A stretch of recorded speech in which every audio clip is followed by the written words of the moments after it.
Je crois que dès les premières heures et dès les premiers jours, au moment du cyclone, bien, l'Union européenne a voulu manifester sa solidarité très forte avec le peuple haïtien, avec les autorités haïtiennes et en travaillant, je dirais, avec ces autorités en parfaite coordination et en parfaite intelligence par rapport à la réponse à apporter face au désastre et face à la catastrophe qui a frappé.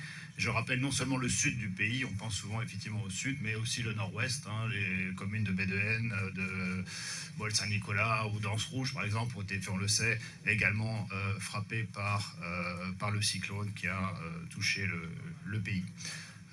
Notre action, elle s'est faite je dirais, essentiellement à trois niveaux.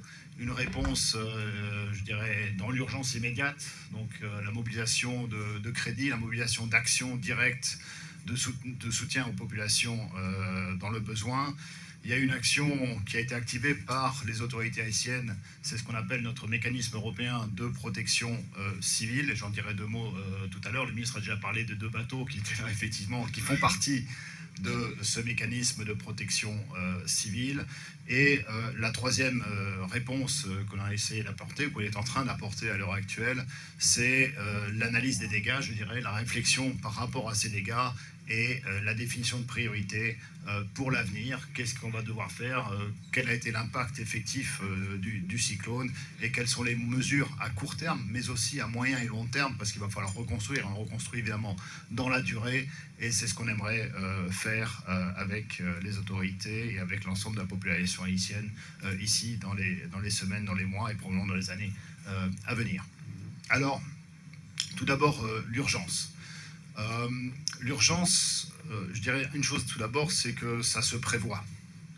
Dans le sens où on sait qu'Haïti est un pays exposé, comme beaucoup d'autres pays de la région, exposé aux différentes catastrophes qu'on a connues en 2010, qu'on a connues juste maintenant avec le cyclone. Donc ça fait déjà plusieurs années, je dirais, qu'on était conscient des risques et qu'on a effectivement, avec les autorités, essayé de préparer le terrain du mieux qu'on a pu par rapport à ces risques, à ces dangers. Donc il y a une stratégie de préparation à la gestion des risques et des astres qui a été faite. Et donc tous les outils qu'on a vus en fonction ces derniers jours, le COUN, le COUD, tous les coups, toutes ces opérations qui ont été mises en place dans le cadre d'une stratégie, ça s'est fait notamment par un accompagnement de l'Union européenne, également du Programme des Nations Unies pour le développement, dans la préparation de tout ceci et de la réponse. Et si je pense que si on a fait un petit peu de prévention, préalablement à l'arrivée du cyclone, on a permis aussi par là de limiter, même si l'impact en termes de vie humaine évidemment est très lourd et on en est très triste,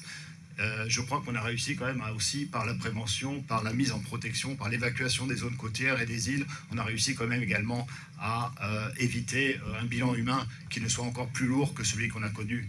Alors la communication est très importante avant, elle sera aussi très importante après, parce que je crois qu'il y a une chose qu'on doit tous apprendre avec ce genre de catastrophe, c'est le fait que ça n'arrive pas qu'aux autres. Ça nous arrive à nous tous, et il faut se préparer par ça. Et je dois dire que j'avais participé à des exercices de simulation de catastrophes avant le désastre, et j'avais parfois l'impression que si les écoliers dans les écoles étaient très mobilisés, ce n'était pas toujours le cas de tout le monde par rapport à ces désastres. Donc je crois qu'une des premières leçons qu'il faut apprendre de ce type de catastrophe, c'est de bien sensibiliser tout le monde. Ça n'arrive pas qu'aux autres, ça nous arrive à nous tous, ça peut nous arriver à nous tous, aujourd'hui, demain. Donc il faut se préparer, et donc ce n'est pas simplement une responsabilité des autorités, ce n'est pas seulement la responsabilité de la police nationale ou d'autres, c'est la responsabilité de tout à chacun de faire, de bien construire aux bons endroits, avec les bons matériaux, etc. Donc tout ce travail de préparation, d'évacuation possible, etc., tout ça, ça nous concerne tous, ça concerne toute la population haïtienne, et donc chacun doit se sentir concerné et avoir une action de prévention autant que faire se peut par rapport à ces différents risques. Alors, lorsque évidemment le désastre est arrivé, d'abord je dois dire que c'est un désastre qui a été d'une amplitude assez exceptionnelle.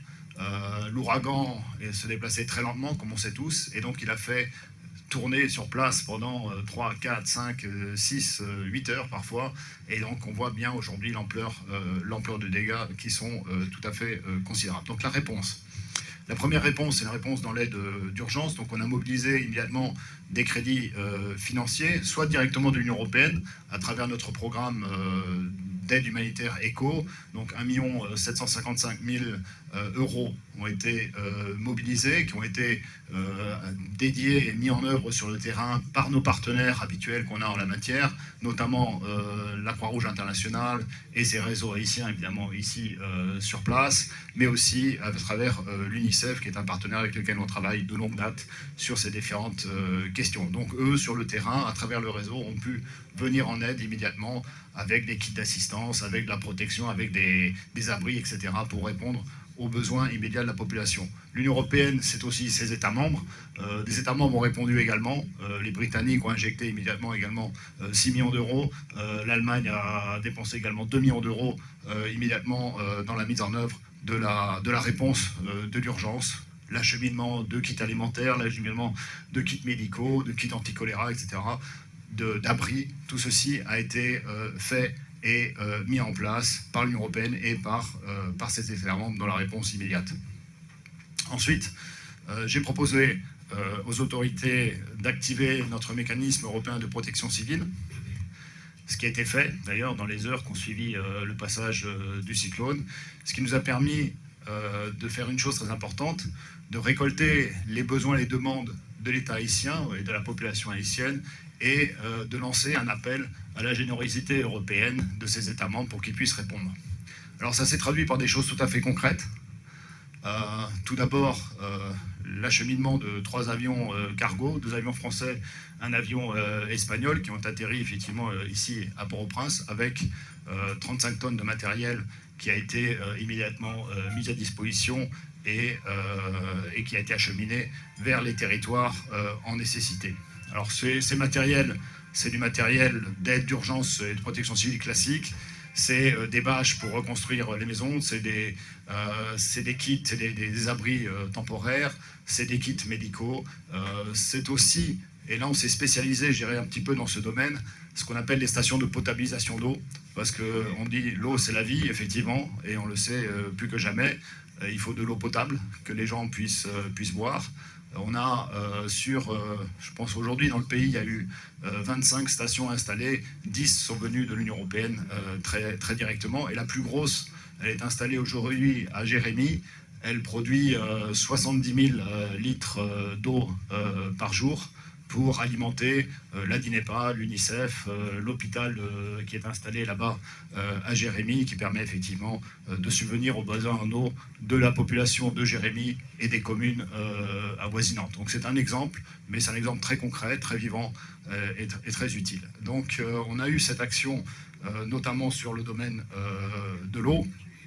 La deuxième action, je crois, très importante, ça a été en termes logistiques. J'ai parlé des avions tout à l'heure. Il y a eu 2 hélicoptères également qui ont été mis à disposition par les autorités françaises et leurs partenaires commerciaux français dans ce contexte-là. C'est le secteur privé qui s'implique effectivement dans ce domaine. Et puis il y a surtout eu, comme l'a dit le ministre tout à l'heure, les 2 bateaux néerlandais. Sur les bateaux militaires, donc j'ai demandé l'autorisation évidemment aux autorités pour qu'elles ces bateaux puissent rentrer dans les eaux territoriales haïtiennes et pour qu'effectivement ils puissent venir en aide et venir avec une aide efficace. Un des bateaux, le bateau Hollande, a été au Cail immédiatement. Il a permis notamment de remettre en état l'hôpital des Cailles. Donc ça a été une aide extrêmement importante, fournir l'électricité, nettoyer l'hôpital, protéger les toitures, etc. Donc c'est des choses très concrètes qui ont été réalisées dans ce contexte-là. L'autre bateau, le bateau qui s'appelle Pélican, ce bateau-là, nous l'avons utilisé pour acheminer de l'aide du Programme alimentaire mondial, de l'aide de la Croix-Rouge vers les communes au sud de la Grande Anse, des communes qui sont très isolées, qui ne sont pas facilement accessibles par la route. Même encore aujourd'hui, il y a des difficultés. Je suis sûr qu'avec la pluie, il y aura encore plus de difficultés.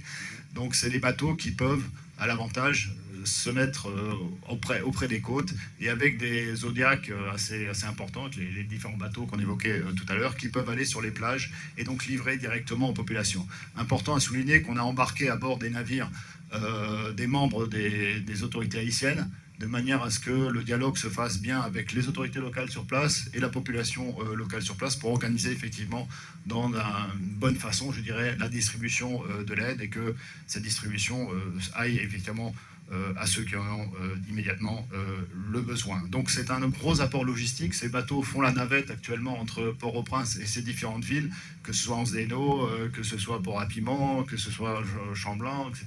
Donc ils sont présents effectivement sur toutes ces zones où il est difficile d'aller aujourd'hui. Donc je crois que c'est une aide vraiment très efficace. Les bateaux seront là jusqu'au 26 octobre. Donc ils vont faire des rotations, du travail en permanence sur ce créneau-là.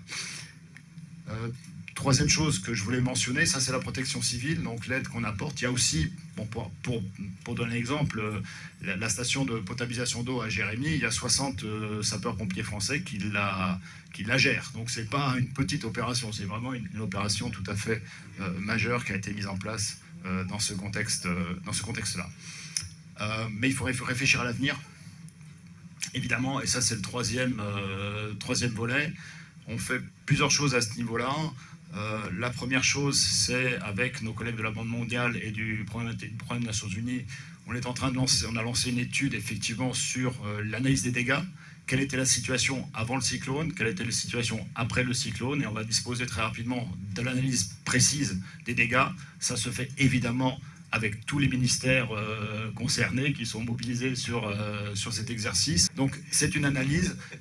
On espère que d'ici 3 semaines ou 2 semaines, 3 semaines, on devra avoir les résultats de cette analyse, qui est importante parce qu'elle nous permet aux bailleurs de fonds, certains d'entre eux en tout cas, de se retourner vers leur capital, de faire un bilan. Voilà quel est l'impact, quel est le coût finalement de l'ouragan, et de pouvoir éventuellement mobiliser la générosité internationale et des crédits supplémentaires pour attaquer, si je peux dire, les causes ou l'impact, les conséquences plutôt de l'impact du cyclone, et définir des priorités d'intervention, que ce soit en matière agricole, c'est évident, il faut recapitaliser les petites exploitations agricoles, recapitaliser les pêcheurs, il va falloir intervenir parce que autant il y aura une aide d'urgence qui va rester pendant un certain temps, il faut par contre recréer de l'activité économique très rapidement, recréer du lien social sur ces territoires. Il faut que les populations sachent qu'elles habitent là, qu'elles ont un espoir sur ces zones, qu'il y a un avenir là où elles sont et qu'elles peuvent reconstruire. Mais il faut leur donner les moyens, l'espoir et l'ambition, si je puis dire, et l'envie de reconstruire, parce que je crois qu'on souhaite tous évidemment que l'animation dans ces villes puisse reprendre le plus vite possible.